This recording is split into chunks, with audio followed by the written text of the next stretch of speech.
I was 8 years old when I first made this cake, and I was so excited. It was shortly after I arrived in France from India. It has simple ingredients, so take the best quality you can afford. Start by breaking up the chocolate in a bowl and melt it. I microwaved it for 15 seconds at a time until it's fully melted.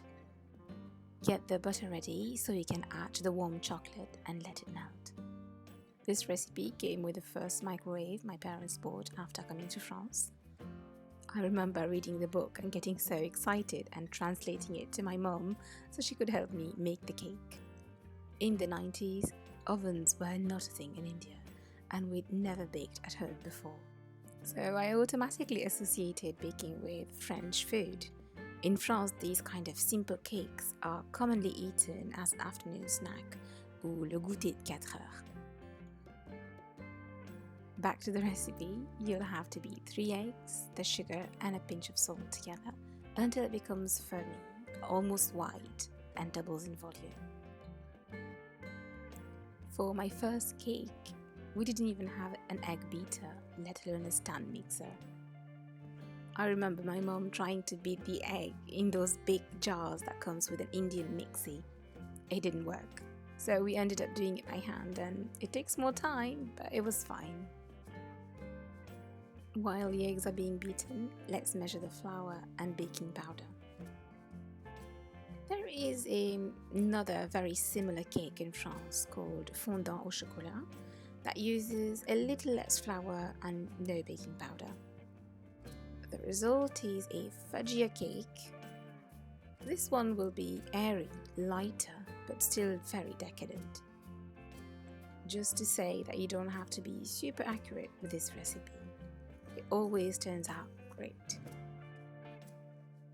So I'm going to sift the flour in the baking powder to make it airier. It's always a good idea to do this when baking. Our eggs are almost ready. It should look like this, beautifully foamy. You can see all the tiny bubbles we've created, and that's what you want. To this, we're going to add the melted chocolate and butter mixture. Just make sure it had time to cool down and come to room temperature. I'm adding this all at once and mixing it carefully on low speed. Once it's fully combined, we can add the flour and mix it again on low speed, making sure not to overmix so we don't lose all the air that we've incorporated. I am going to finish mixing it by hand so I can scrape off the side and the bottom of the mixer. This will go in an 8-inch mold that has been buttered and lined with a parchment paper. I have preheated my fan-assisted oven at 170 degrees Celsius. The cake will bake for 40 minutes or until a skewer inserted in the middle of the cake comes out clean.